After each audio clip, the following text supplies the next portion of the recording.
Human rights and humanitarian questions to order. It is a great pleasure to see all of you this morning to continue our work on very important issues that are related to human rights and democracy in the OSCE area. We have a report that is produced by our rapporteur, Mr. Johan Buser, that we will discuss today. The agenda has already been distributed for this meeting. So could I please invite you to adopt the agenda? Are there any objections? Does anyone wish to speak against the draft agenda? This is not the case, so the agenda is adopted. Thank you. Dear friends, we have a very busy schedule ahead of us here in this beautiful city of Vancouver, so I will not take much of your time. However, I would like to inform you that of just some work that me and my colleagues have been doing on your behalf in the past year. Together with the Deputy Chair Farah Karimi and Rapporteur Johan Buser, I have continued to bring attention to human rights problems as they have occurred. On many occasions, our statements and communications have been done jointly, and I think this is a very strong sign on behalf of the committee, and I thank them both for their cooperation. Our work has taken several parallel approaches.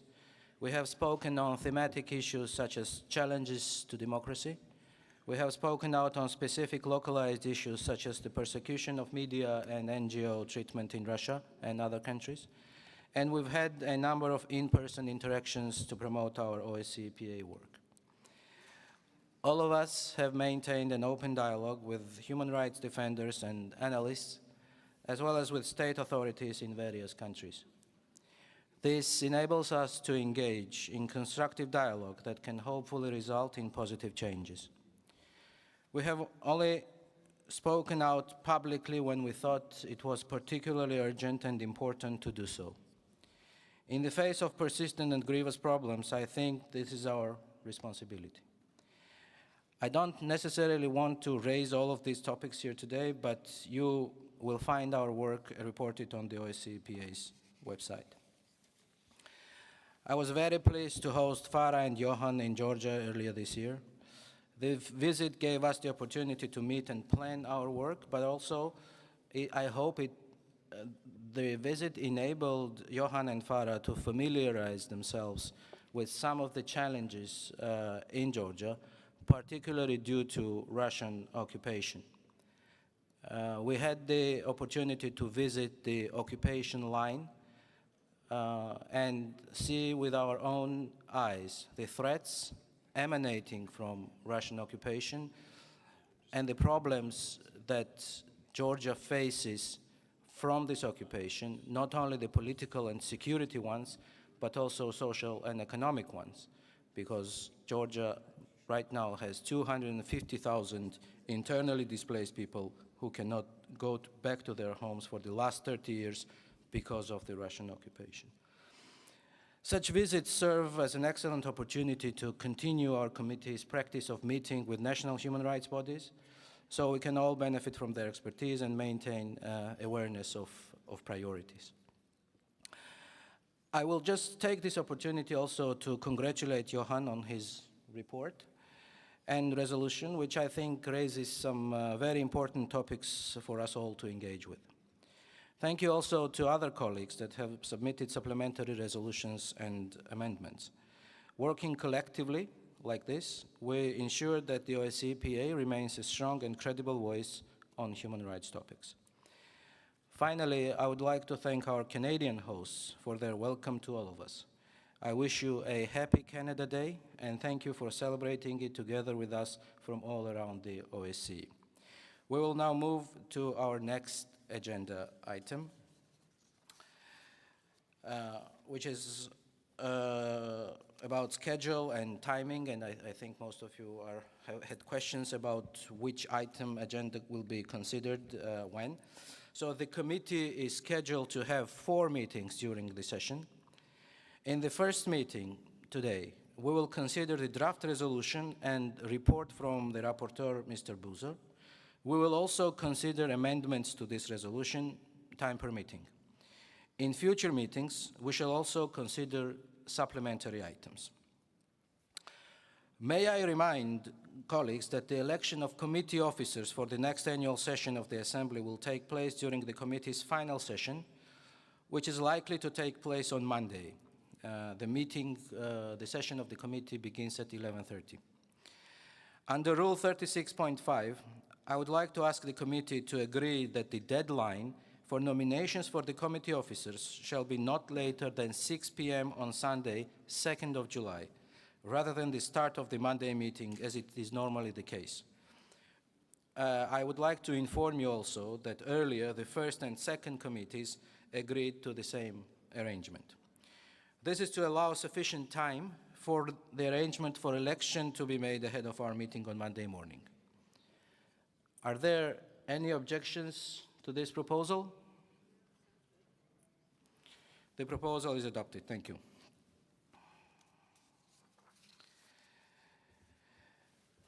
We now come to the resolution and report by Rapporteur Mr. Johan Buzzer.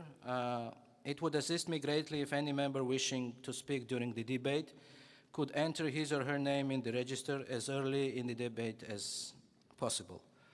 Please note that in 3 minutes from now, I will close the speakers list. I would now like to welcome to the floor Mr. Johan Buzzer to present his report and draft resolution to this committee. Mr. Buzzer, you have the floor. Thanks a lot, Ms. Nicholas Samarkadze, and I will start by also thanking for the good cooperation we've had in the third committee during the year, and especially thank you to Nicholas Samarkadze for hosting me and Farah Karimi and Andreas Baker in Georgia.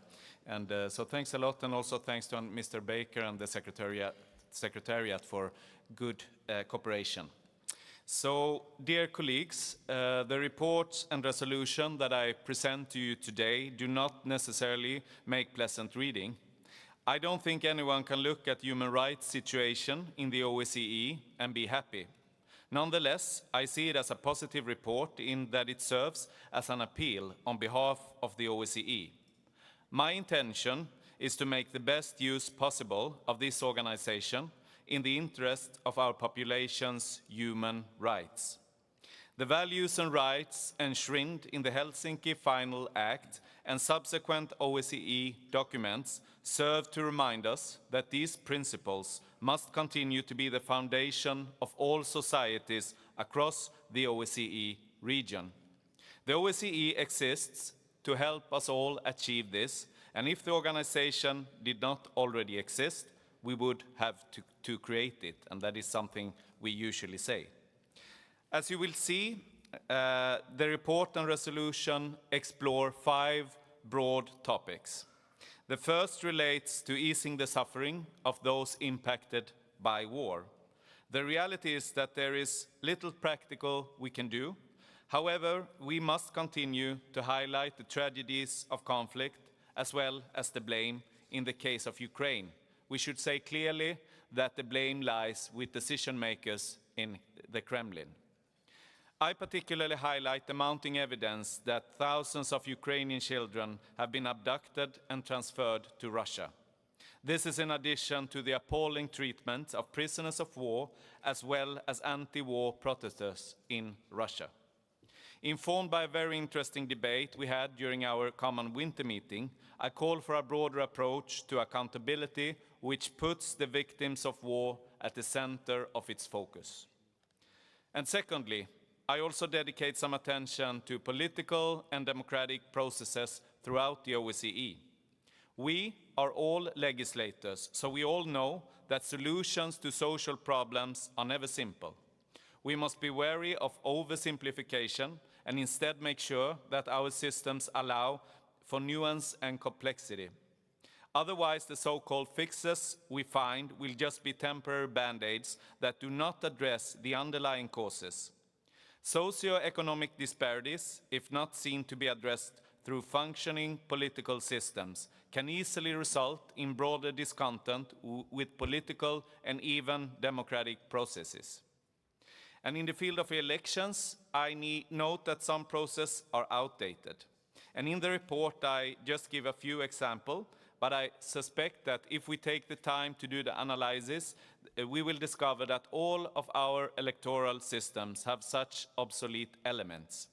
I therefore call for all OSCE countries to take a careful look on how electoral processes should be applied so that they fulfill our democratic commitments and the expectations of our modern populations. We should not be complacent about something as critical as the functioning of our democracies. Within this approach, I of course see an important role for civil society engagement, and I regret the shrinking space in many countries that we are now facing. My third focus is on vulnerable groups. I note that many countries have strong and formal protections for officially recognized national minorities, but that this does not apply to many other minorities. These other minorities also often face discrimination. And the declining respect for minorities' rights, especially for LGBTI people, and virtual criminalization of some people's identities is a serious violation of OSCE principles. We must not only work to encourage greater tolerance and inclusion within our societies, but should work towards expansion of protections.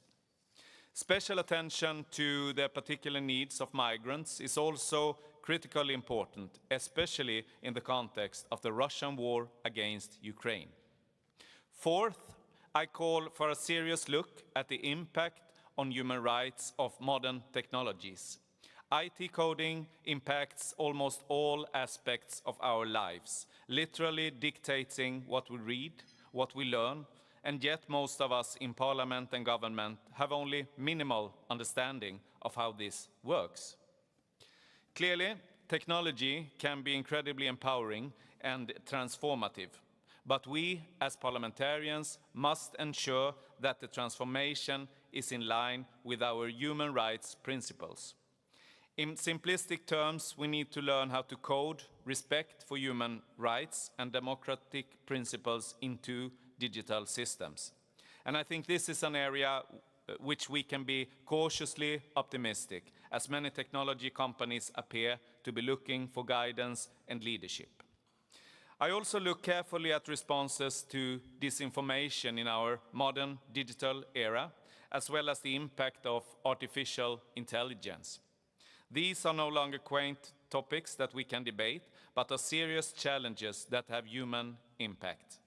As such, we as political leaders must ensure our populations are equipped to deal with this impact, whether through education, legislation, or other means.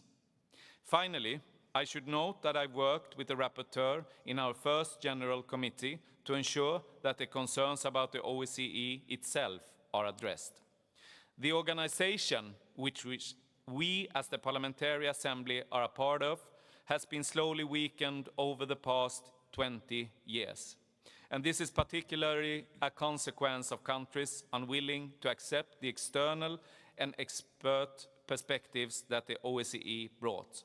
This is very relevant in the field of human rights, but since it is an overall institutional issue in all fields, we agreed that it was best addressed in the first committee. I hope that you all will support our calls for protecting the organization from what the chairman in office has correctly called an existential crisis. The inability to adopt a budget for this year comes on top of years of zero growth, along with a deadlock on agreeing a share of the organization next year, and no agreement on the heads of executive bodies. It is not a complex question. If we want this organization to work, we need to pay for it, and we need to use our political influence to protect and to support it. Thank you for your time. I also want to thank all of you that have submitted amendments to strengthen the resolution that will be debated very soon. and as well as the sponsors of different supplementary items. This OSCE and this assembly needs our engagement, and this is an important way to do so. And now I look forward to the discussion. Thank you. Thank you very much, Mr. Buzzard. Now I pass the floor to the Deputy Chair of the committee, Ms. Farah Karimi. Thank you very much, Mr. Chair. I would like also to welcome all of you to today's meeting, and also congratulate our colleagues from Canada, the delegation of Canada on Canada Day. This is really great to be here today with you all and celebrate this day. And also thank you very much, Mr. Chair, for your leadership. It has been really a pleasure to work with you and also with Johan Buzer, whom I would like really to congratulate for a very timely and very excellent report. As Johan mentioned, it covers really very important topics of our time, and I am looking forward to our debate on those very relevant issues and topics. I would like actually to draw your attention on the final point that was made by Johan. The situation, the dramatic situation of OSCE itself, and especially the institutions which are very, very important for the work of this committee. The one is ODIHR, Organization for Democratic Institutions and Human Rights. We know from our own activities as parliamentarians when we observe the elections, and many of you have been part of election observation missions of the OSCE PA. We know how relevant and how important the work of ODIHR is in relation to democratization, to human rights. So they are facing really huge challenges, the financial side of it, but also the personal side of it. I mean, the executive body has to have a new director or a reappointment of the director, and there is a deadlock, as it was also mentioned by Johan. And this is very important that we as parliamentarians also in our national parliaments, in debate with our governments, really push for and ask for their action so that ODIHR can continue to do the job that they, in a very excellent way, do. The second institution is the OSCE representative on freedom of media. That position, which is very important nowadays when we talk about the role of media, when we talk about the propaganda and fake news used also as a very effective instrument of war and misinformation. Our representative has been very excellent in pointing out all these issues and pointing out how these mechanisms are working, and really coming up with very concrete suggestions in relation to the role of media. And she had also very specific attention to the role and safety and security of female journalists who have been facing a really very bad and very tough situation, also in cooperation with Dr. Fry, who has been always a champion on gender issues. I think really it is important that this position is also saved and continued. So please, I would like to urge all of us in conversations and dialogue with our own government to push for a continuation of that and really saving these excellent works that these institutions are doing. So thank you very much, and I'm looking forward to our conversation. Thank you, Farah. The floor is now open for debate. The time limit for speeches is 3 minutes. If there are lots of members wishing to speak, I may reduce the time limit further to try to accommodate as many people as possible. I will, as we have members from 57 countries, I'll try to pronounce your last names as correctly as possible. We start with Ms. Marta Freitas from Portugal, followed by Ms. Monica Bartos from Hungary. Thank you, President. Dear colleagues, the war on Ukraine is having a tremendous consequences in the European and the world economy. It's clear the positive interpretation of European and North American institutions for the need of increasing the support of Ukraine. Together with the resources available to help member countries to counter the needs of Ukrainian people fleeing the war in the European Union, the total support package of European Union to Ukraine reaches 70 billion euros, to which Portugal, my country, is one of the net contributors. Although I want to mention a very important topic, many times forgotten in this conflict.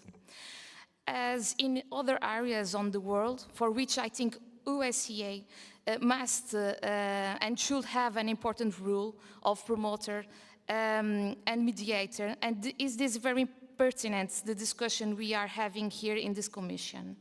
I am standing to defend the freedom of press, the freedom of the information and the media, the freedom of the humanitarian NGOs. The media and NGOs always had and will continue to have on the serious and factual reporting of war conflicts, and also contributing to the guidance and help of populations. There are simultaneous rules in the duty of reporting and the social duty of helping the people, as we have seen in Ukraine, as we saw in Syria, Sudan, Central African Republic, Afghanistan, Iraq, and many other countries in war. The rule of SCA in the electoral observation and guaranteeing that the rights and the free will of the people is being respected is of fundamental importance, even more nowadays. But we also have to adopt more assertive positions on the defense of freedom and press and media, in the security of journalists and reporters, in the humanitarian NGOs and their volunteers, so important on helping population in conflict. Without freedom, there is no democracy. Without freedom, there is no fundamental rights. Without freedom, there is no just and dignified society.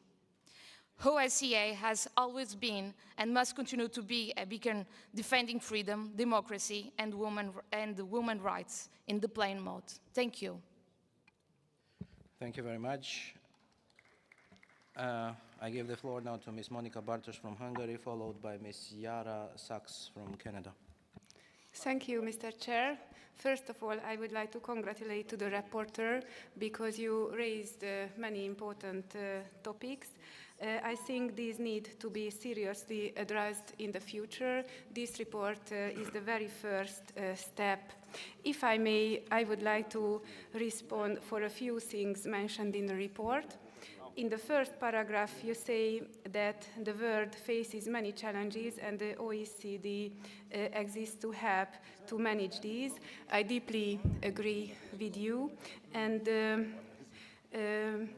because of this, we are of the firm opinion that the OECD should be used for real dialogue and for more meaningful cooperation on issues of common interest.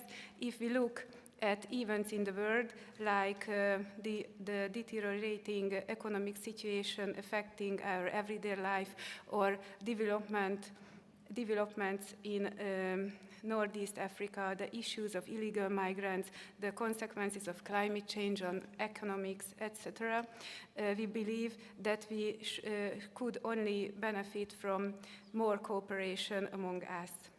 One of the most significant parts of your report talks about the human suffering caused by the war. The report mentions the Russian aggression war against Ukraine, but also the long-lasting consequences of the war in Georgia, and about humanitarian crisis in Afghanistan, Libya, Syria, Sudan.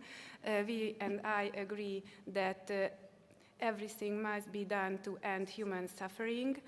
Because of this, Hungary is committed to peace. We do not advocate war rhetoric. The most important task is to save human lives, and this can only be done through peace. Therefore, we still support all efforts to start meaningful negotiations for a sustainable peace that will guarantee long-term stability and security for the European continent.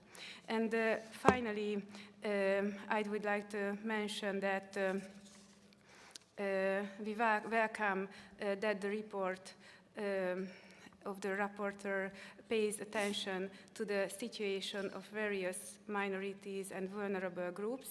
Due to historic reasons, Hungary pays special attention to national or ethnic religious and linguistic minorities and the protection of their rights, recognizing the importance of protecting the rights of all vulnerable groups in light of the current European realities, and in particular the ongoing war in Ukraine, the protection of the rights of national and ethnic and linguistic minorities is a high precious from Hungary.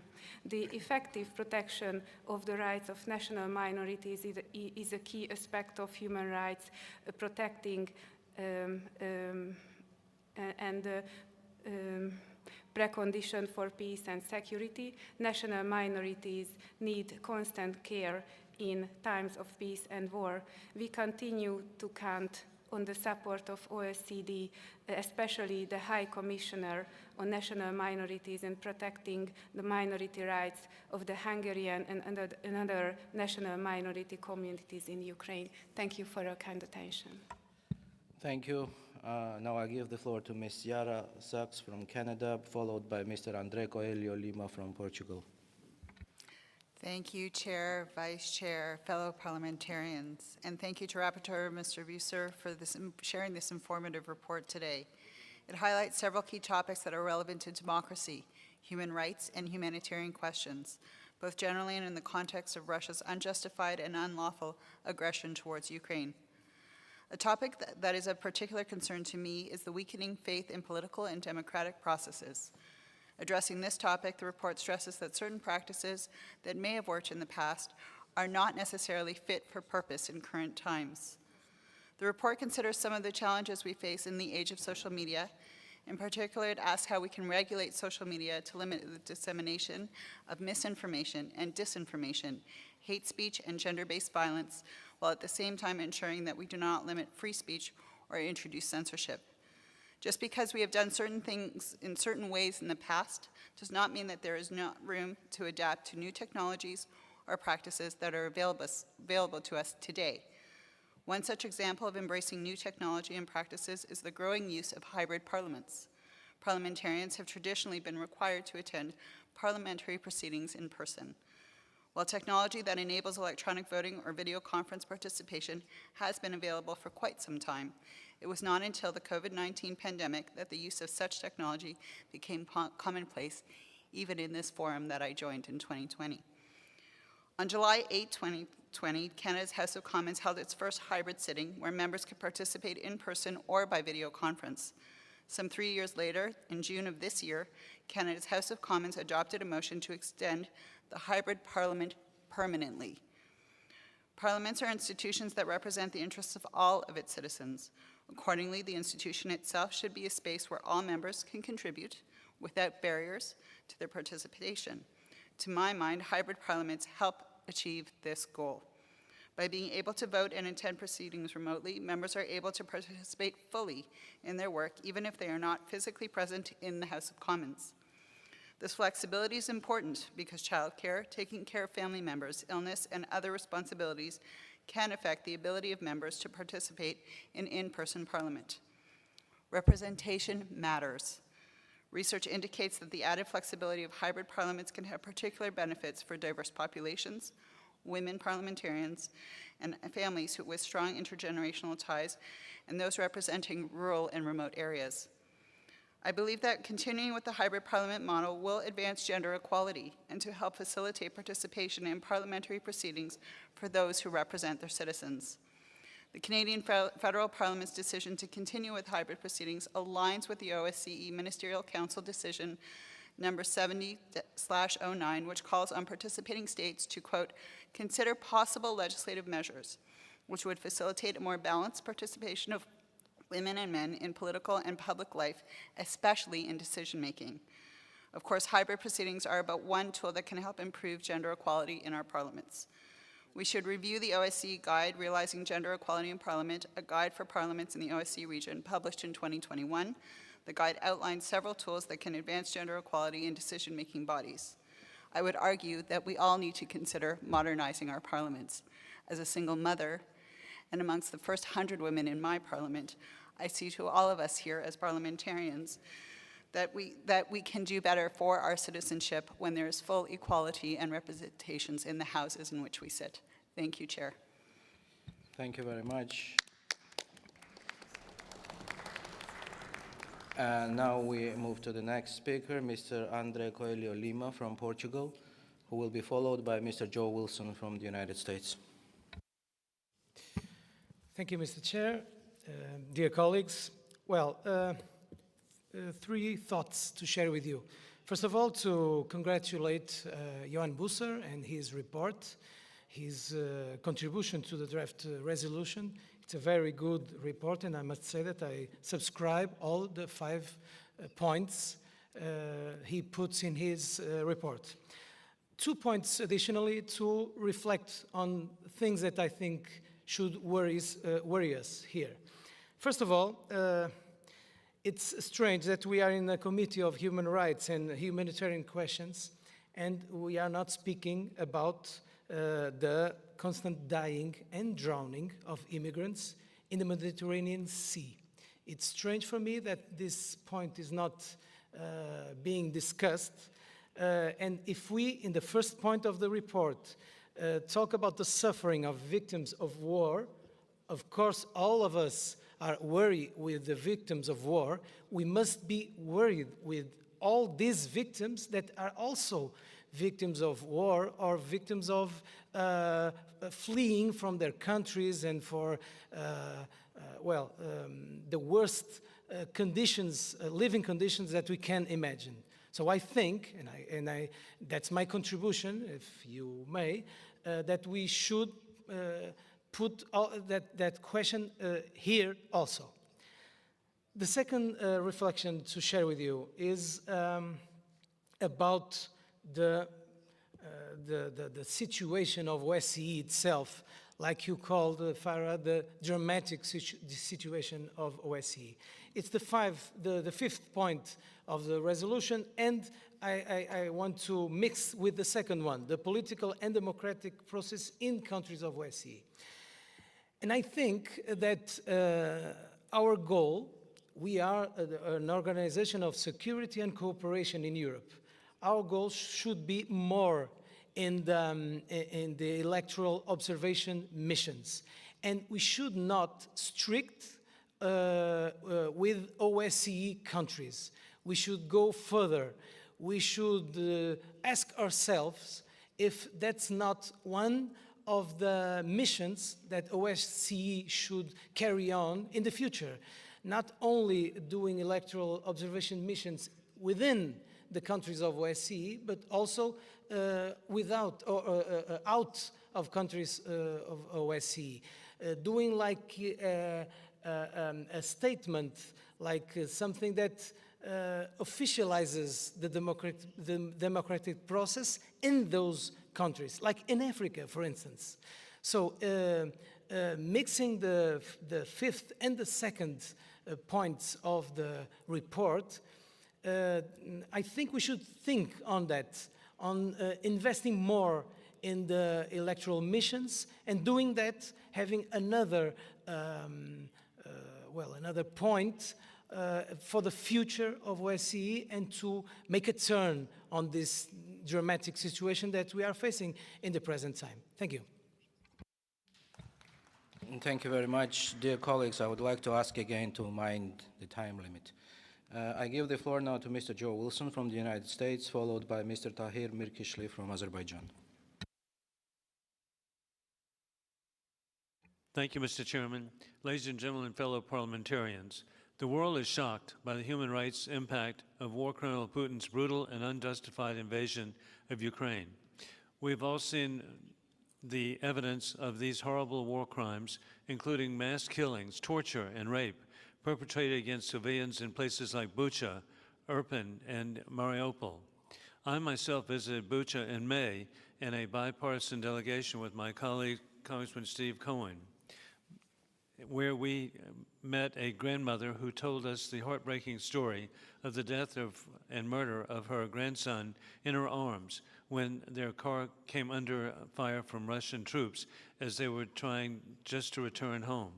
His name was Alexander Ivanov, and he planned to become a doctor to try to cure the muscular dystrophy from which his mother suffers. We also heard a wife testify of her husband who was simply shot and murdered in her front yard for no reason. It's disgusting in the 21st century that Putin has been forcibly kidnapping Ukrainian children to Russia or Russian-controlled territories, forcing Russism as a strategy to erase their identity as a form of genocide. This is a war crime, and I believe amounts to genocide under the 1948 Genocide Convention. War criminal Putin is sacrificing young Russians to death for Putin's personal benefit of oil, money, and power. In May, I visited Nuremberg, Germany, and the Courtroom 600, the extraordinary courtroom where many of the major Nazi war criminals were tried and brought to justice following World War II. These trials set the basis for much of the international laws and structures that may be used to hold Russians accountable for their crimes it is committing in Ukraine, which is being documented as never before by cell phones. As was done in Nuremberg, we can provide that there must be justice for the perpetrators of the heinous war crimes being carried out in Ukraine. Everyone must be brought to justice and to promote the end of genocide, aggression, and war crimes and crimes against humanity in Ukraine. Freedom must prevail in the conflict between democracies with rule of law, opposing authoritarians with rule of gun. Thank you for your attention. Thank you very much.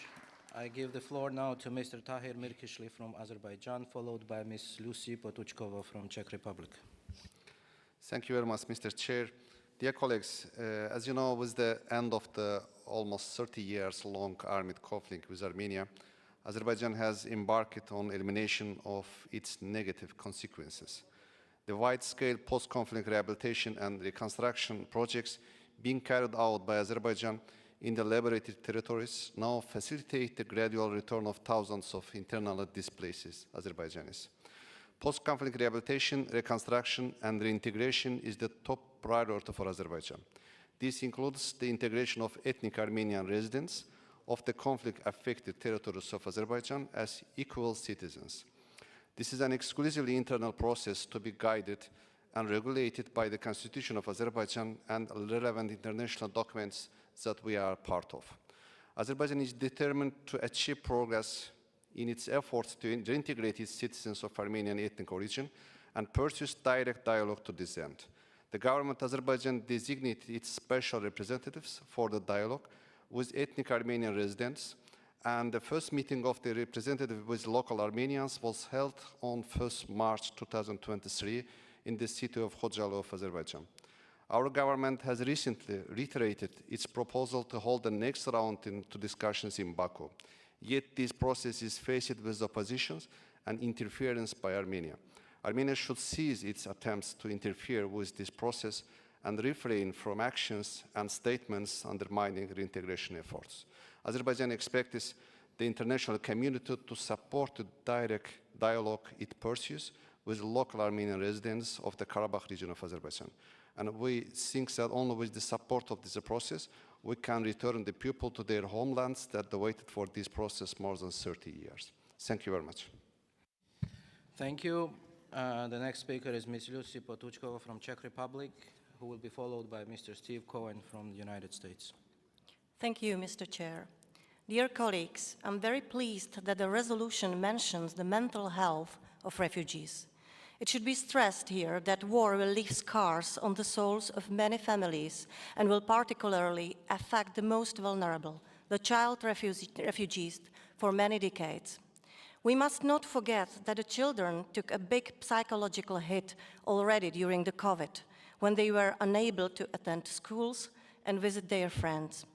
Then came the war, which for a large part of the child population in Ukraine meant a huge interference in their lives, displacement, loss of loved ones.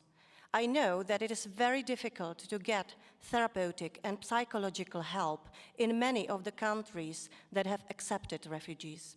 However, this is where we can use modern technologies that children are used to and know how to work with. Therapeutic help can also be provided remotely, which is why Ukrainian-speaking psychologists from all over the world can be involved in helping with all possible technological means. This is one of the possible practical solutions how to bring at least some relief to child refugees, but also to children who have remained at home in a country where war is raging. It is a sad truth that violence begets violence, and hate begets hate, and we need to give this issue the utmost attention, and as soon as possible. Thank you for your attention. Thank you. The next speaker is Mr. Steve Cohen from the United States, followed by Ms. Renata Alt from Germany. Thank you, Mr. Chair. We are here at an unbelievable time in the history of the world when Putin and the Russian government has taken its power to try to abolish the Ukrainian people, the Ukrainian government, and wipe them off the map. He has made it clear that Peter the Great is his great influencer, and he wants to be Peter the Great Part 2. And nothing will stop him except the united support that NATO countries have given to Ukraine and the support that they have to have in equipment to fight the Russians and have a successful counteroffensive. Part of the reason this has occurred is because Putin is unchallenged in Russia. There are lots of people in Russia against this war, not a special military operation, a war, and they're against it. But a lot of people don't know what's going on. They have been censored, their news people have been censored, their citizens have not been given the opportunity to have any information about it, and if they speak out against it, they're arrested and imprisoned. I was appointed last year to be the special representative of this group on political prisoners. And I take that position, I've taken it for President Satterfield with a great degree of honor. Because the political prisoners in Belarus and in Russia are the people who evoke the principles of the OSCE. They speak for transparency, they speak for freedom, they speak against autocrats, and for the accords that the Helsinki Commission set out in the 1970s and which we need to uphold, and we do. So I ask each of you, in your own individual rights, in your own individual areas, and your national governments, to have a regular time to speak out in favor of political prisoners and for their release. Alexander Navalny might be the most well-known of political prisoners in Russia. His incarceration, and he's going to be coming up again, is an offense to anybody, freedom-loving person, and people who respect people who have independent thoughts and stand up as citizens to try to bring about change. But Vladimir Kara-Murza has also been sentenced to 25 years. Kara-Murza had been poisoned twice but went back to Russia. Vladimir said, I am a Russian politician and I cannot be outside of my country and not be there when they're in crisis. Russia should become a democratic society, and it will one day. He's looking at 25 years now. There are many prisoners in Lithuania and in Belarus as well. Ms. Svetlana Tikhanovsky had the guts to run for president. So did her husband. He's in jail. So we need to speak out for the prisoners in Belarus, in Russia, because if we don't speak out for them, who will? They stood up for us, And when they stood up for all of mankind.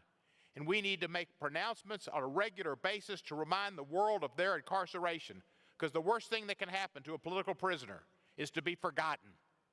And we should support political prisoners, not forget them. So I ask you to support the political prisoners who stood up for the accords of the Helsinki Commission for democracy, for transparency, and for freedom. They are our heroes. I commend them, and I ask you to join me in doing such. I yield back the balance. Thank you very much. Now I give the floor to Ms. Renata Alt from Germany, followed by Mr. Gabor Haidu from Romania. Vielen Dank, Mr. President. Sehr geehrte Damen und Herren, der russische Angriffskrieg auf die Ukraine dominiert zu Recht diese Tagung der OSZE-PV. Russische Soldaten begehen zahlreiche Kriegsverbrechen. Ich danke Herrn Buser für seinen Bericht, dass er auf vieles eingegangen ist. Aber einen Punkt möchte ich insbesondere erwähnen, der ein bisschen in den Hintergrund geraten ist. Der russische Angriffskrieg verursacht furchtbare humanitäre Katastrophen. Besonders erschreckend sind die Folgen der Sprengung des Kachowka-Staudamms. Menschen, Umwelt und die Landwirtschaft werden Jahrzehnte brauchen, um sich von dieser Katastrophe zu erholen. Die unmittelbaren und langfristigen Folgen der Überflutung sind erschreckend. 40.000 Menschen sind von der Überflutung betroffen. 46 sind ums Leben gekommen, doch die wahre Zahl der Opfer kennen wir noch nicht. Während die ukrainische Regierung bemüht war, Menschen in den überfluteten Gebieten zu retten, haben die russischen Besatzungskräfte nicht mal eine geordnete Evakuierung organisiert. Humanitäre Organisationen bekommen keinen Zugang zu den von Russland besetzten Gebieten. Die Menschen dort sind sich selbst überlassen. Meine Damen und Herren, auch für diese Verbrechen muss sich die russische Regierung eines Tages verantworten. Die Folgen der Sprengung des Kachowka-Staudamms werden lange und global zu spüren sein. Aus dem Kachowka-Stausee speisten sich 94% der Bewässerungssysteme im Cherson-Gebiet. Bis zu 1 Million Hektar an Anbaufläche sind nun für viele Jahre nicht nutzbar geworden. Das entzieht vielen Menschen ihre Lebensgrundlage und wird sie in Armut treiben. Und es gefährdet weiter die ohnehin angespannte Situation mit Lebensmittelversorgung in ärmeren Drittländern. Auch die OSZE muss alles dafür tun, diese Gebiete schnellstmöglich wieder nutzbar zu machen, Minenräumung zu organisieren, Zugang für NGOs organisieren, die Böden wieder nutzbar machen können. Hilfe für Kleinbauern ist genauso nötig. Wir müssen alle Register ziehen und wir müssen sicherstellen, dass Russland für diese Verbrechen zur Rechenschaft gezogen wird. Vielen Dank. The next speaker on my list is Mr. Gabor Haidu from Romania, followed by Mr. Kyriakos Hagiani from Cyprus. Dear colleagues, our committee's work is very important, and I would like to thank the rapporteur, Mr. Johan Büser, for the extensive report of our committee.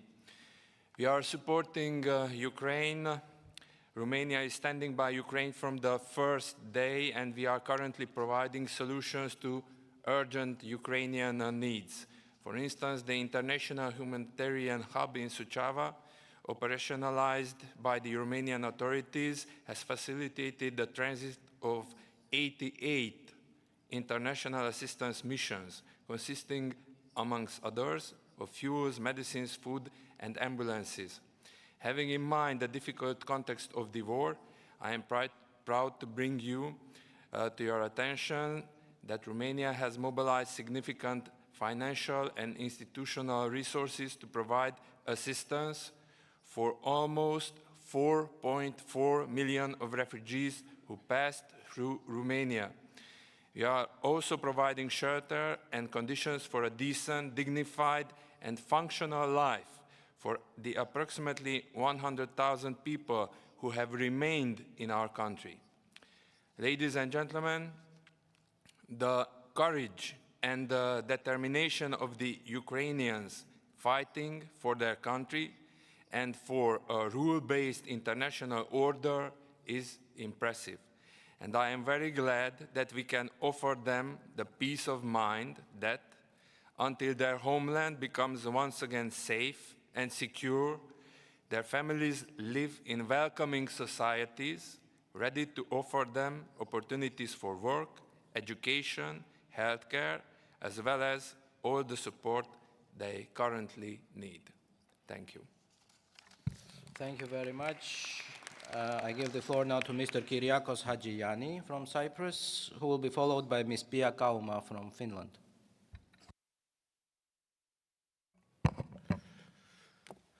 Thank you, Mr. President. First of all, I want to wish a happy day for Canada and to express our thanks for the hospitality. Dear colleagues, I would like to start my intervention by thanking the rapporteur of our committee, Mr. Buzzer, and the secretary of our committee as a whole for the high quality of their work as regards the presentation of the resolution and the report. Mr. President, ladies and gentlemen, we are living in a time of significant changes and new challenges, but we are here to manage crisis. We are here to protect the present of our organization and our region, but above all, to plan its future. We underline through this meeting today the urgent need for regional security, bearing in mind that the respect for and the safeguarding of human rights and fundamental freedoms enshrined in the Helsinki Final Act and other OSCE documents represent the cornerstone for achieving our goals. We must continue to offer support to vulnerable groups such as women, children, the elderly, or people with disabilities. Furthermore, we must recognize minorities' rights and especially those groups which face serious threats and discrimination. The declining respect for minorities' rights is a serious violation of OSCE principles and pose a serious threat to security. In this effort, the participation of civil society in decision-making processes and in the implementation of public policies is considered now more than ever a necessity if we are going to build more democratic, participatory, and prosperous society. I have a supplementary item about the civil society, and we have to take the decision about it. Dear colleagues, the humanitarian cost as a result of the ongoing war in Ukraine is already immense. Huge numbers of people, including women and children in Ukraine, are eternally displaced, while there is a large number of civilian casualties. The same applies also in other conflict zones of our region, including in my own country, Cyprus. This is why we are standing by the people in Ukraine with unwavering support, both politically as well as by providing humanitarian aid and welcoming than 16,000 Ukrainian refugees since the beginning of the war. Ladies and gentlemen, the OSCE Parliamentary Assembly, as a privileged forum of dialogue, is vital because it can bring together parliamentarians from all over the OSCE region to discuss, exchange, and identify the best practices for common challenges. We must continue to raise issues both internationally and in our own countries to protect our shared human rights values and hold our governments accountable. I raise also very strong the situation in Belarus. We need to speak about the political prisoners in Belarus. We need to speak also about the civil society in Belarus. The whole civil society is in prison or outside Belarus. The need here is to support the NGOs in exile, and they are living in diaspora. Thank you very much. Thank you.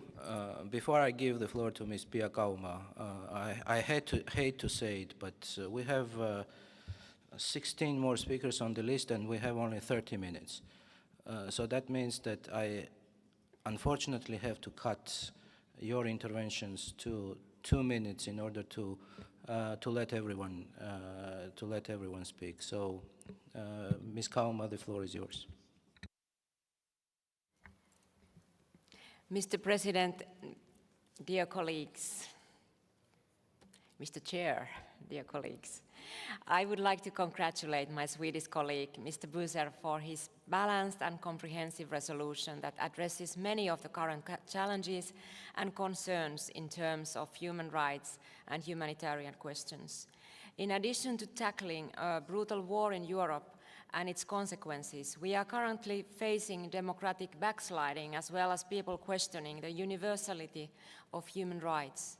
Let me remind you that the lack of democracy in Russia was one of the main factors that allowed Putin's regime to attack its peaceful neighbor, Ukraine. The victims of war are not only those who perish, but also those who survive. Russia's attacks on dams and infrastructure shows that its targets are not only military. They clearly want to destroy Ukraine as a society. The abduction of children to Russia further harms the nation, as children are robbed of their family, identity, and heritage. I strongly condemn the bombing of hospitals and public spaces that have been known to house children, elderly people, and other vulnerable groups with no possibility to defend themselves from this brutal force. We must ensure that every child and vulnerable person is protected and supported from the atrocities of war. As we can see in countries such as Armenia, Azerbaijan, and Georgia, the impact of war can last for generations. We must help war-affected children in order to prevent a continued cycle of war in the future and to support the reconstruction of the society. I very much agree with the rapporteur that we must put the victims in focus when dealing with the aftermath of war. The mechanisms are in place. Let's make good use of them. Thank you very much. The next speaker is Ms. Vilja Aleknaitė-Abramikienė from Lithuania, followed by Mr. Alan Smith from the UK. Thank you, Honorable Chair. First of all, I'd like to congratulate dearest Hedy Fry and the whole Canadian delegation with their National Day. Thank you for your hospitality. We are very happy to be here to see beautiful city of Vancouver. Also, I want to thank Johan Buser for his report and comprehensive draft resolution. Third basket has always been at the core of the OSCE's concept. And this basket, human rights, always has been ignored by Russia. I agree with previous speaker, Pia Kauma, that it led to what we are seeing now. The images coming from occupied Ukrainian territories are scarier than scariest horror movies. And already international recognized that behavior of Russia has all features of genocide, because it seems that their task is extermination of Ukrainian nation. The worst crimes against humanity are happening before our eyes, and of course the peoples are watching at us and waiting for an adequate reaction. The OSCE is based on well-known principles, but also on its morals. And I want to underline that warrant of arrest has been issued for Putin in The Hague, still not for the crime of aggression, but for abduction of Ukrainian children. It means for crimes against humanity. This is why I think that it's a good time and proper space to remind on our possible action. Our tools are resolutions, words, and we are very strong in it. But without mechanism to sanction delegation of the country which performs such crimes, the same crimes as Nazi Germany during the Second World War, or the same Russia, Soviet Union after the Second World War. This delegation has to be sanctioned. And I want to draw the attention of those delegations who were expressing their negative approach, that it's not about expelling of somebody, it's about suspension. The mechanism proposed by the subcommittee is a compromise and is very flexible and acceptable. Please mind the time. Some colleagues are afraid that our organization can lose its sense without participation of one country. Our organization has never been so important as now, has never been at the core of all this problematic. And let us remind that our organization is not from Vancouver to Vladivostok. It's from Vancouver to Ulaanbaatar. And it makes us very strong. So let's be worthy of this trust given to us by our peoples. Thank you. Thank you. Please, dear colleagues, I would like to remind you one more time, stick to the time limits, please. Next speaker is Mr. Alan Smith from United Kingdom, followed by Mr. Artur Hovhannisyan from Armenia. Thank you, Chair. I will stick to time. We Scots always keep our words few and meaningful, I hope. So I can be brief as well. I would congratulate the Rapporteur and our Secretariat on what's a very comprehensive but very balanced, I think, report with, for me, I think the start of a wider dialogue about the world we're living in and what the OSCE should have as a role for itself within it. And I think there's a number of interesting points made in the report about where we fit and what value we can add in cohering and coordinating our member states and indeed our citizens. We've put forward a number of amendments to the report. They're all designed to strengthen it, and I do commend them to you. I think there's also a wider need for a greater focus of this organisation, and this report makes a number of points on it, on misinformation and disinformation, because we see this as a common theme in a lot of the conflicts and the disputes that we have within and across our member states. How our citizens consume information is changing at light speed. And I think it's really important that we as an organisation are very conscious of that and indeed the effect that that has on us. But with that, I would commend the amendments that we've co-signed to you and hope that we'll support. But otherwise, very warmly praise our rapporteur for this report. Thank you.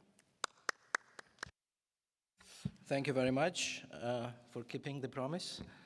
Next speaker is Mr. Artur Hovhannisyan from Armenia, followed by Mr. Stéphane Demy from France. Thank you.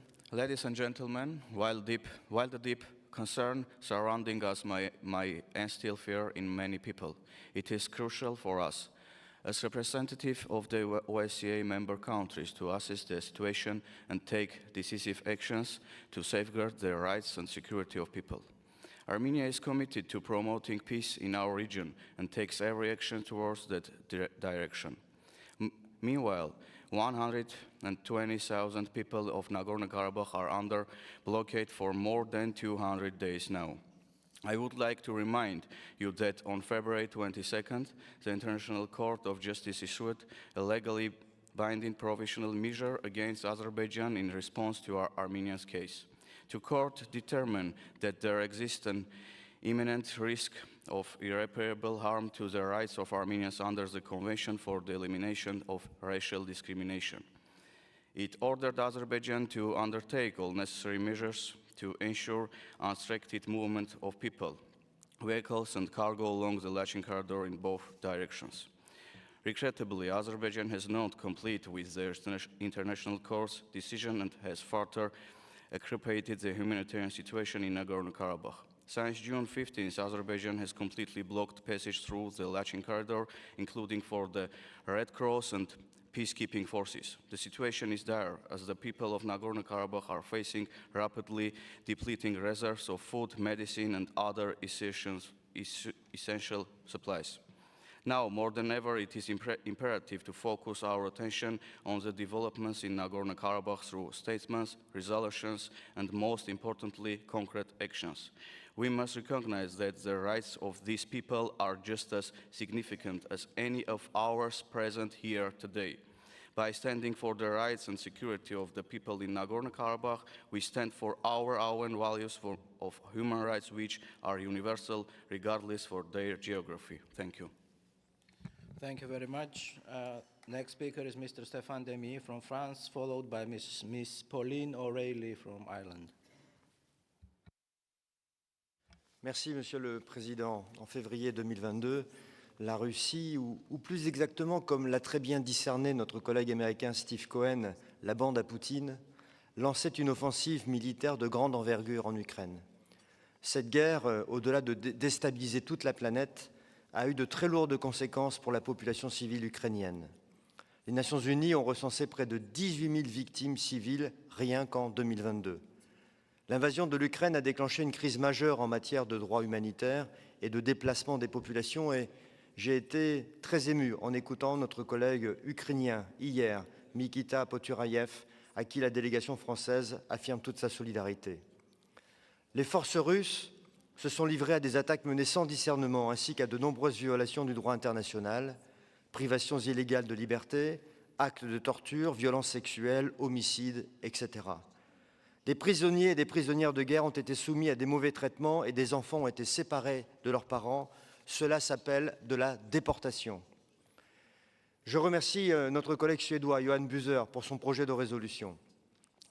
Nous devons également soutenir les travaux de la Cour pénale internationale en vue de recueillir et de documenter les preuves de crimes contre l'humanité et de crimes de guerre présumés, ce qui pourrait, le cas échéant, favoriser le bon déroulement d'enquêtes pénales internationales. Nous avons besoin de ces mécanismes de surveillance et d'enregistrement des violations du droit international humanitaire. C'est le point de départ d'un long travail qui seul permettra de faire en sorte que les responsables des crimes commis aient à répondre de leurs actes. Je souhaite que ceux qui ont des responsabilités dans ces crimes, qu'elles soient actives ou passives, sachent que la justice prendra du temps, mais elle les rattrapera.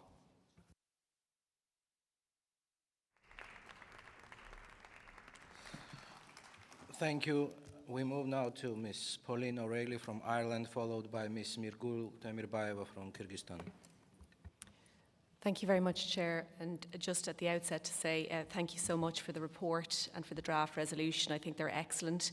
I'm going to spend a little bit of time, though, talking about what I feel may be missing from it, and indeed missing from a good bit of the work that we do in this committee, because I think that when it comes to humanitarian crises, there's two main things that cause them, and one is conflict driven by authoritarianism, which is what we're seeing in Ukraine.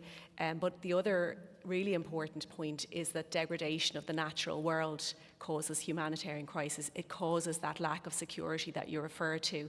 And indeed, when we look at what's happened at the Kakova Dam, we can see that both have come together, and that ecocide is actually causing a double humanitarian crisis in Ukraine.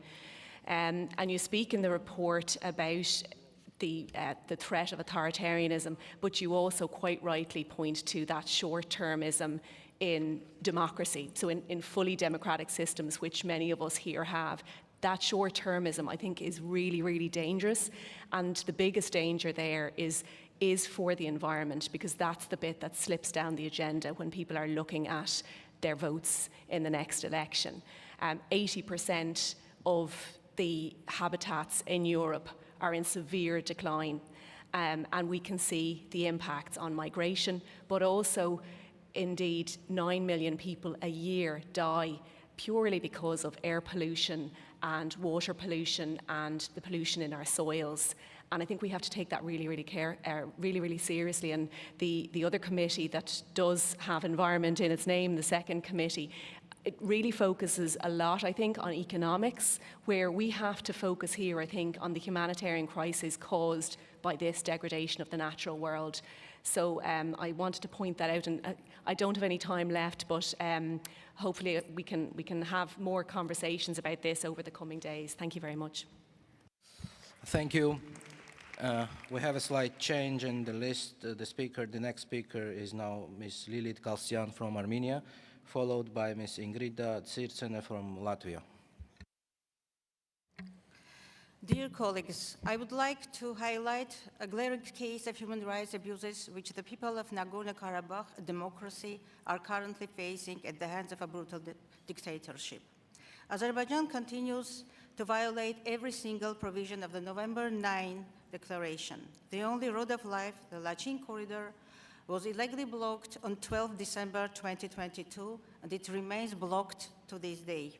The lives of 120,000 indigenous population of Nagorno-Karabakh is in a clear danger. The right of more than 30,000 children to education is violated. Actually, Azerbaijani authorities started the new phase of the policy of ethnic cleansing, imposing Armenian population to leave their homeland.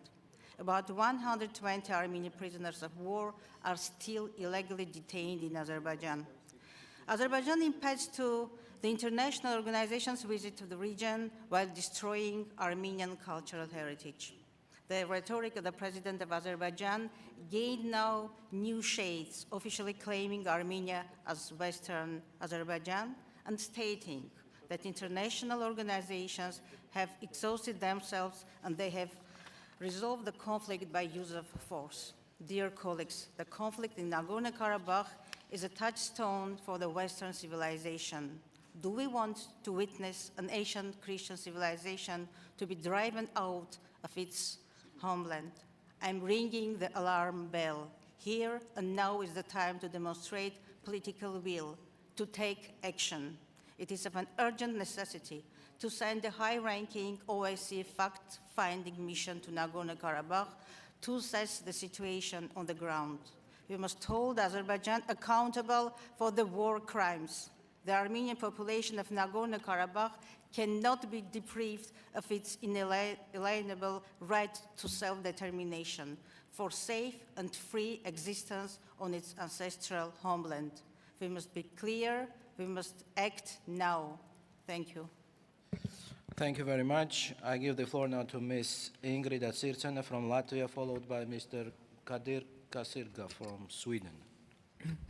Dear colleagues, thank you, Johan Buser, for your serious job and to prepare this report and also draft resolution. Today, we gather here to address a pressing issue that demands our attention and collective action.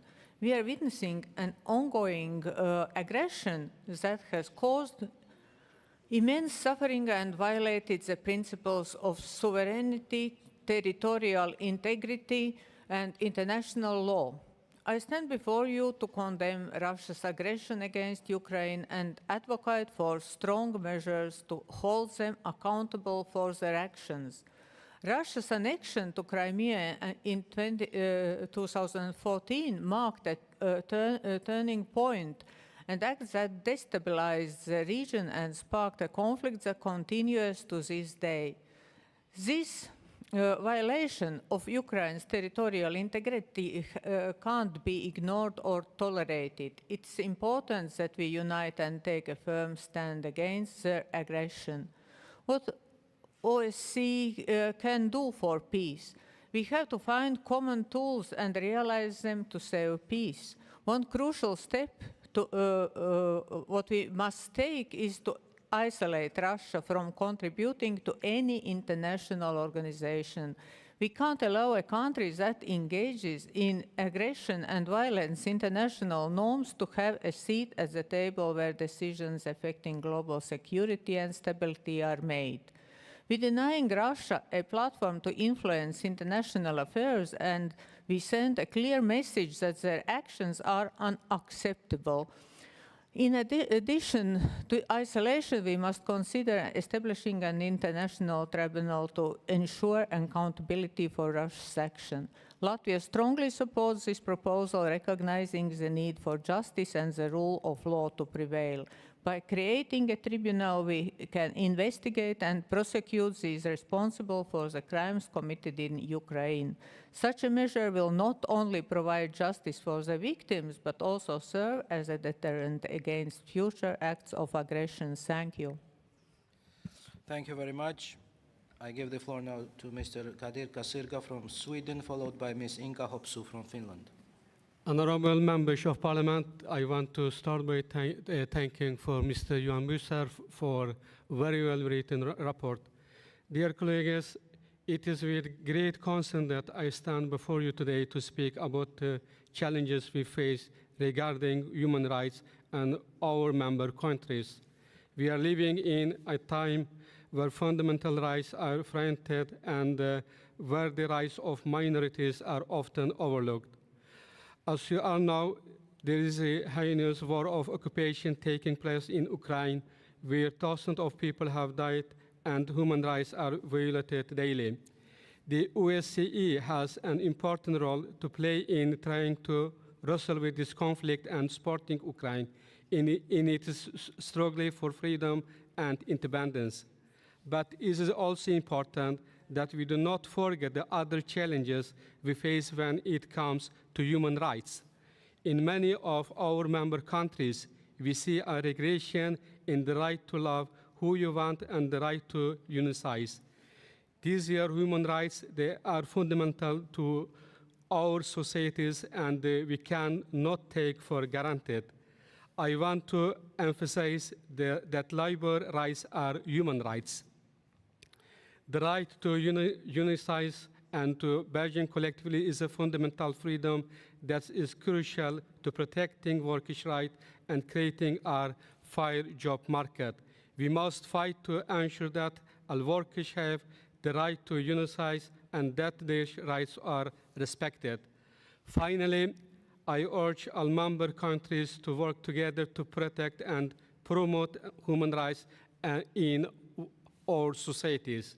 We must stand up for minorities and for those who are fighting for freedom and justice around the world. It is only through cooperation and engagement that we can create a better future for all of us. Thank you. Thank you very much. Now the floor goes to Ms. Inka Hopsu from Finland, followed by Mr. Paolo Frollo from Ukraine. Mr. President, dear colleagues, thank you for this report. It tackles some very concerning violations of human rights of our time. Just a couple of weeks ago, an overloaded ship full of immigrants sank in the Mediterranean Sea, and more than 700 people died, including around 100 children. This tragedy should not be forgotten. The strive for a better life should not cost a life.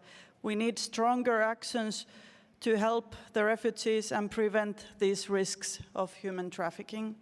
The draft resolution pushes the governments for a thorough review of migration-related policies, also in terms of cooperation with the countries of origin.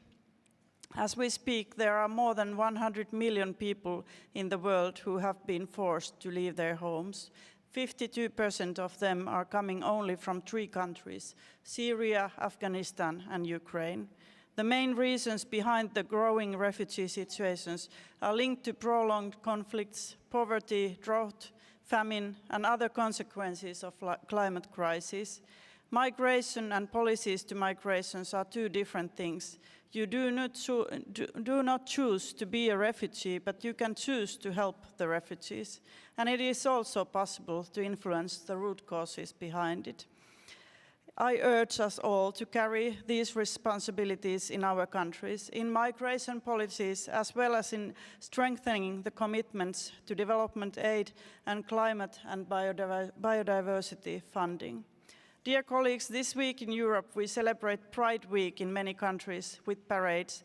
This is done to fight for human rights and for celebrating diversity. When we protect and stand up for the minorities, it is necessary to keep the LGBTIQI rights on agenda while we are fighting for the rights of ethnic minorities, religious and language groups. Thank you. Thank you very much. I will give the floor now to Mr. Pavlo Frolov from Ukraine, followed by Mr. Mark Demesmaker from Belgium. Thank you, Chair. Dear parliamentarians, on 6 June, the Russian regime has reconfirmed its terrorist nature by blowing up the Kakhovka Dam, thus causing one of the most severe catastrophes in Europe for decades, which seriously endangered life and health of hundreds of thousands of Ukrainians and destroyed the natural environment and ecology of the whole region and beyond.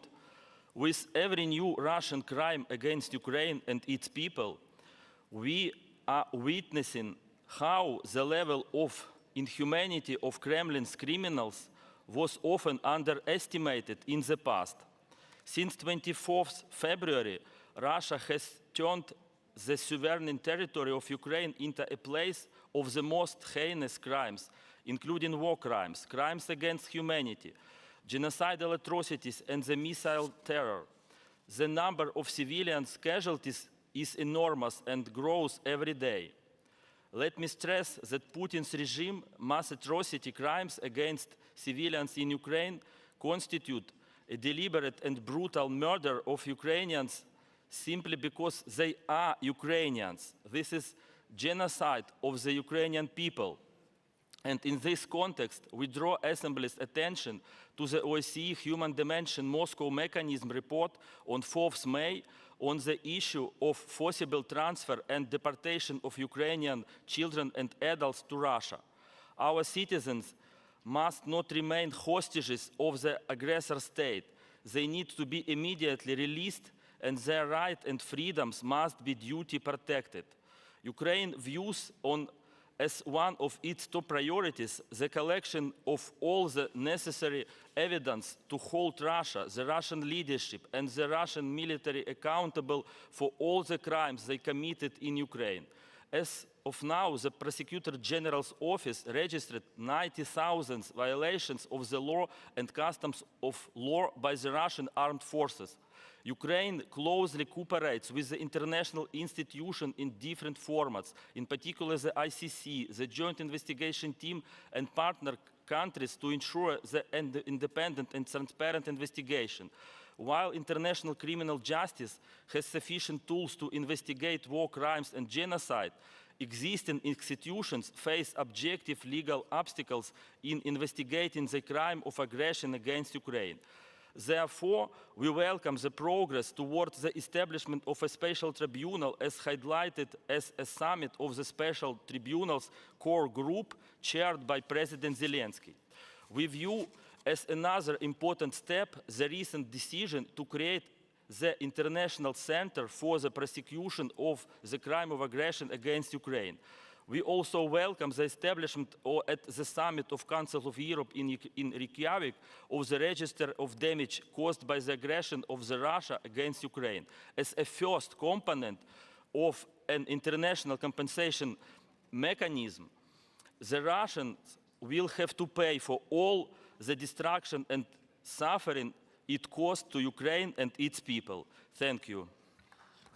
Thank you very much.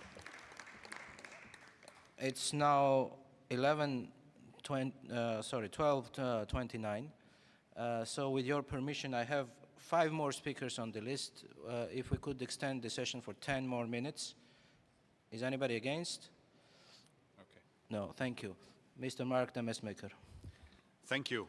And thank you, Mr. Boozer, for your excellent work. You were hinting at the fact that it was with a very heavy heart that you wrote the report and the draft resolution. I can assure you it was with a heavy heart that I read all of it, as the tragic situation in Ukraine, again, is at the forefront. And day by day, we are witnessing it, the horrifying display of aggression and brutality, the violence. We see the deliberate targeting of hospitals, schools, and infrastructure essential for the survival of the civilian population. This is terror. a calculated assault on the very fabric of humanity.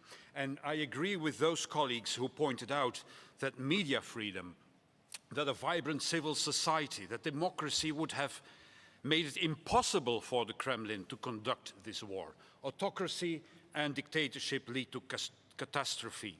Speaking out against all of it is one step, but our responsibility extends beyond condemnation. We must provide unwavering specific support for the Ukrainian people. Humanitarian aid must flow unimpeded. It's work we have to do in our home parliaments. Eleanor Roosevelt once said, "Where, after all, do universal human rights begin? In small places close to home." The right of the Ukrainian people are our collective responsibility. We must act not only for their sake, but for the preservation of human rights everywhere, also at home. I welcome the very concrete calls and hints for support in the resolution and many amendments support for the population of Ukraine. It's with the same heavy heart and to conclude that I have to shed light over the dire situation in Nagorno-Karabakh since the blockade of the Lachin corridor. I believe all parties involved should recognize the urgent need to lift the blockade. Dialogue and negotiation must be prioritized over aggression and blockades. And to our Canadian friends, happy Canada Day. Today we are all Canadians. Thank you very much. Now I give the floor to Ms. Helga Vala Helgadottir from Iceland, followed by Mr. Zvonimir Troskot from Croatia.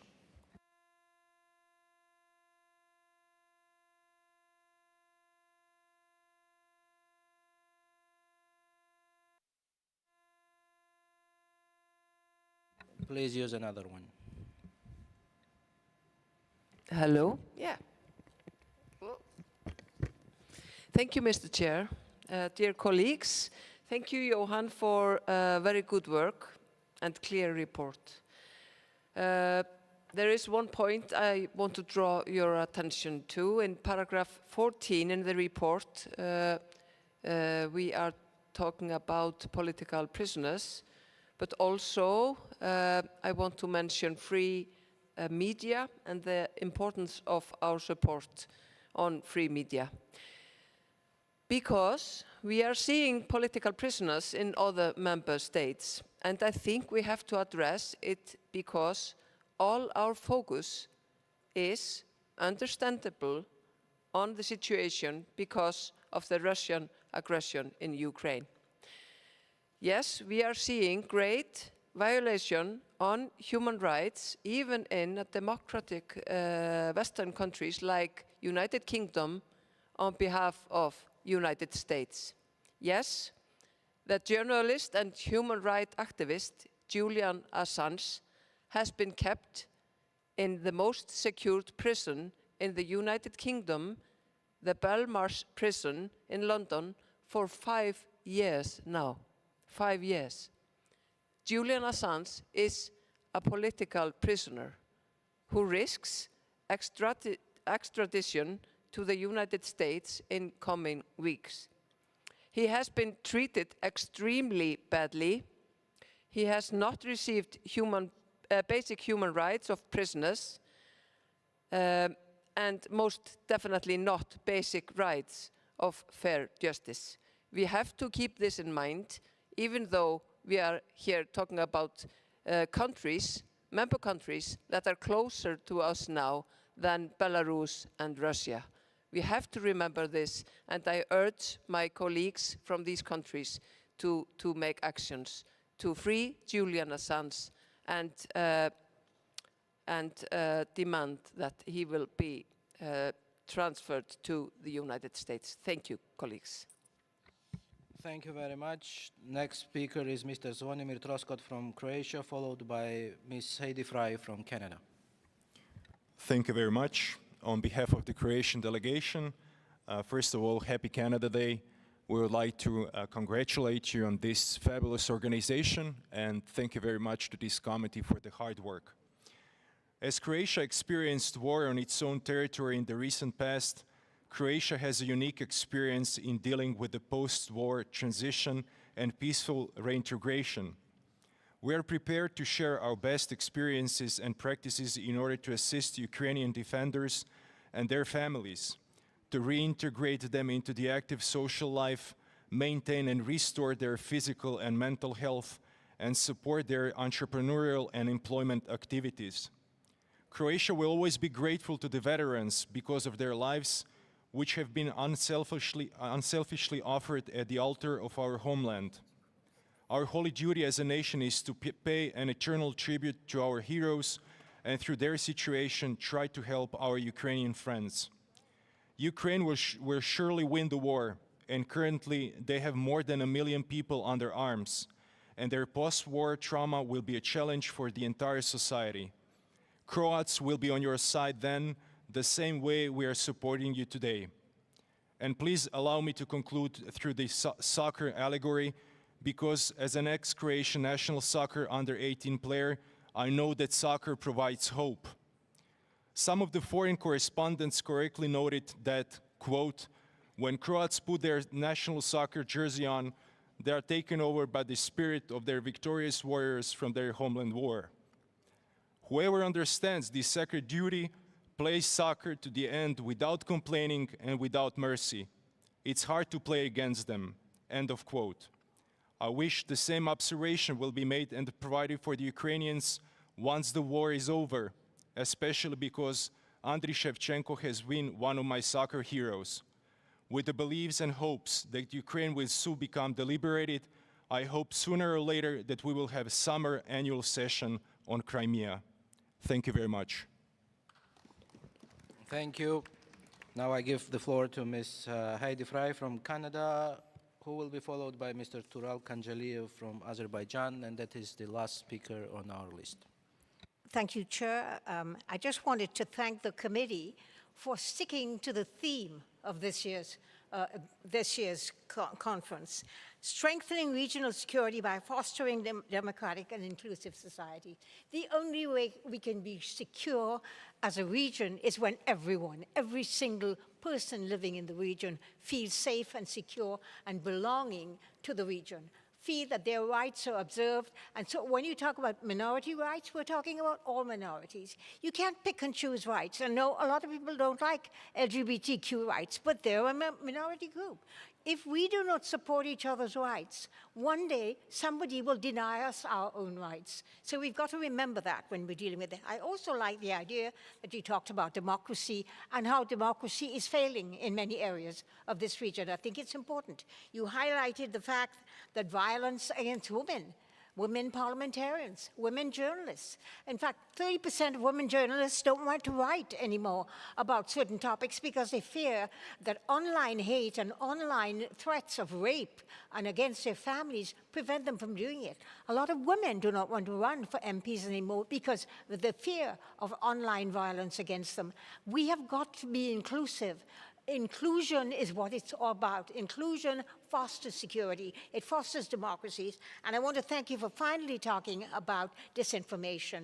A free media is important, but the digital challenges we face from the digital world that does not recognize freedom of the press, truth in reporting, accountability, verification, and transparency in truth in reporting is very important. Thank you for a great report.